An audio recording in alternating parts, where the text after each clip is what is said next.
I always put you first. I always helped you when you needed the help. I always was there for you when you needed it, right? Who the do you think you are? Bye, little child. The only little child I see in the room is you, Nikki. And while we're on that topic, is this escalation of Nikki's manipulative behaviour starting to ring serious alarm bells for anyone else? I think it's best I just fly back home. I'm not doing this with you. I can't. Not for 3 weeks. I'm just like so over the I thought this was gonna change with us, and it's just not. Wait, so because Justin hasn't slept with her in the first 48 hours of her trip, she's threatening to leave him and go back to the States? Are you serious? Now, before we dive into this absolute disaster, let's rewind to the beginning. So we left Nikki already threatening to leave Justin if he didn't sleep with her. Yeah, putting that much pressure on him is pretty messed up. You have 48 hours to change my mind, or I'm literally leaving. So after 9 months of being apart, Nikki was expecting to immediately get her bones jumped by Justin. But unfortunately for her, that hasn't been the case. You see, while Justin is there emotionally with Nikki, physically, he's having a tough time adjusting. So now, Nikki has resorted to blackmail. And sometimes she's pushing too much, like, I want sex, and my body still trying to opening for Nikki. Look, this kind of sexual coercion, the pressure she's putting on him, is considered harassment in many countries. Justin claims that he just needs more time. It's not that easy for him, and whilst that's understandable, you do have to question if sexual attraction should be hard to get. Isn't it supposed to be the most natural thing in the world? You wonder why I'm so crazy and why am I such a bitch. I've never been deprived of sex before in my life. You need to do more than roses and this. I need more. It's got to be a whole lot more. Nikki's being really unkind. She hasn't even been in Moldova for 2 days yet, but already she's disregarding all the romantic gestures that Justin has made for her so far. Forget the giant bouquet of roses he brought to the airport. Forget the cute afternoon tea or even the picnic in the park. All she seems to care about is getting down and dirty. The quicker the better. And if he doesn't sleep with her, well, apparently, according to her, then that makes him a gold digger.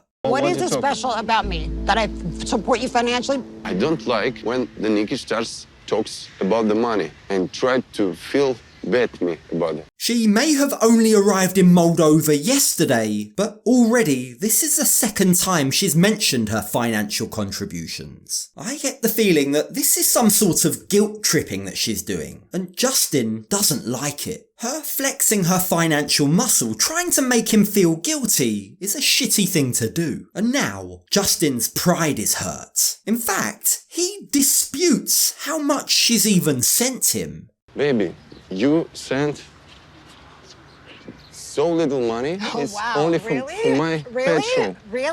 Really? You get the feeling that this might be Justin's pride talking. Didn't he previously admit that it was with her help that he was able to renovate his bathroom? The thing is, it's difficult to blame him. You can kind of understand why he's downplaying it, especially as Nikki is using every opportunity to make him feel bad about it. But the problem is, Nikki claims that she has all of the receipts to prove how much she's sent. But if I posted all the receipts, people would be like, wow. And I don't want to be that person because I did it because I love him. But when he says those little things, that starts to hurt my feelings. You did it because you love him. Why doesn't it feel like that then? If you really did it because you love him, Nikki, then why are you now using it as leverage for sex? It was only a few minutes ago that she literally said, if you don't have sex with me, I'll assume you're a gold digger. But for as shocking as that was, alarmingly, her behaviour only gets worse. I always put you first. I always helped you when you needed the help. I always was there for you when you needed it, right? Who the do you think you are? Bye, little child. The sexual coercion, the financial guilt tripping, and now the aggression, the aggressive way that she's talking to him. This is far worse than just a toxic relationship. This is all getting pretty serious. And it doesn't help when you think back to how they met. How Igor to give him his real name, how Igor was only 19 years old. But somehow, even now, it's Nikki that's acting like she's the victim. I think it's best I just fly back home. I'm not doing this with you. I can't. Not for 3 weeks. I'm just like so over the I thought this was going to change with us, and it's just not. It's pretty obvious that Nikki has a lot of issues surrounding intimacy. She seems highly sensitive to being rejected sexually, and maybe that has something to do with her past experience, her experience of being a trans woman. But, trans or not, issues or not, that doesn't make this behaviour okay. You've got to say that most partners wouldn't accept the way she's acting as patiently as Igor seems to. Stop make fighting every day. It's too much. It's only second day.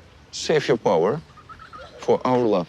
So few words, yet so effective. Justin manages to call Nikki out. He manages to show that his priority is their relationship, not fighting. And in doing so, magically, he turns Nikki's passion, shall we call it, into a much more positive thing. He frames this as her power, and it works. Nikki finally stops. The pair hug it out, and whilst Nikki is finally willing to squash this one fight, deep down, she knows that the issue hasn't been resolved. I think he acts like a child when it comes to anything that has to do with the intimacy conversation. And he can't handle it, he can't talk about it, but it's not going to get anywhere if he doesn't face it.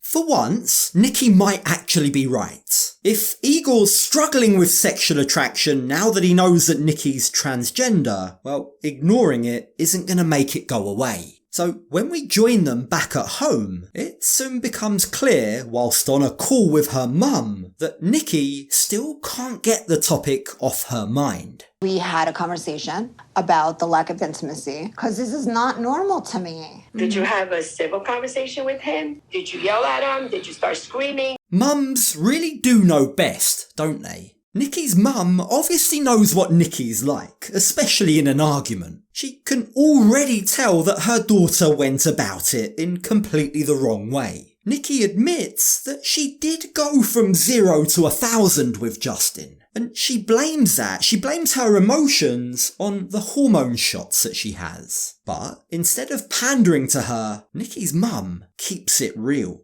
How about if you change the way you behave toward him? Find another way to speak to him, not yelling and screaming and exploding. The truth is, if Nikki wants something from Justin, then she needs to find a healthier way to communicate with him. Because steamrolling him and trying to force him to do things that he isn't ready for just isn't the right approach to take.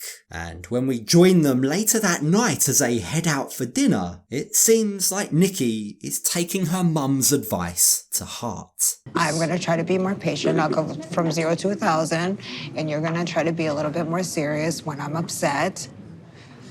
Yeah, I'm working. So now that she's got that off her chest, surely Nikki can just relax and enjoy this night with the love of her life, right? Wrong, because as their food begins to arrive, Nikki asks Igor what their plans are for tomorrow, and he says he really wants to go to the gym in the morning, before she's even woken up. No, I'll wake up. We can go to the gym together, and we can work out together.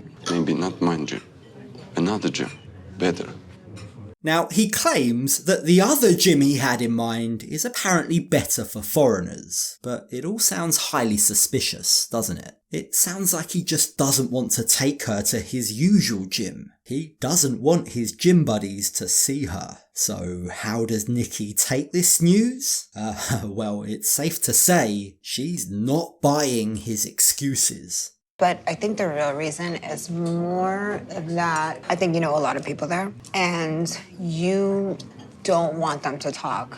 Nikki may be right. You see, Igor comes up with this feeble excuse that the ceilings in his gym are too low. But let's be honest, it's so transparent. Some of the gym have the ceiling down.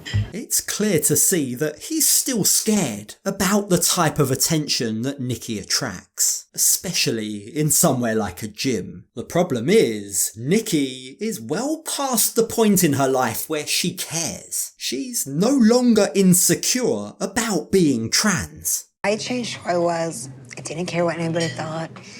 I still to this day walk with my head held high. At the end of the day, people are going to say whatever they're going to say. Nikki's been judged for such a long time now that she's had the time and the experience to get used to it. Like, she has her ways, her coping mechanisms for dealing with random people's opinions, their looks and their stares. But the same can't be said for Igor. And the truth of the matter is, if he can't handle that, if he can't handle the stares, well, then he might not be ready to date a trans woman. And right now might actually be a good test, because Nikki claims she's being stared at. I know you don't care how I was born, so it doesn't matter. Oh my God, I just got clocked.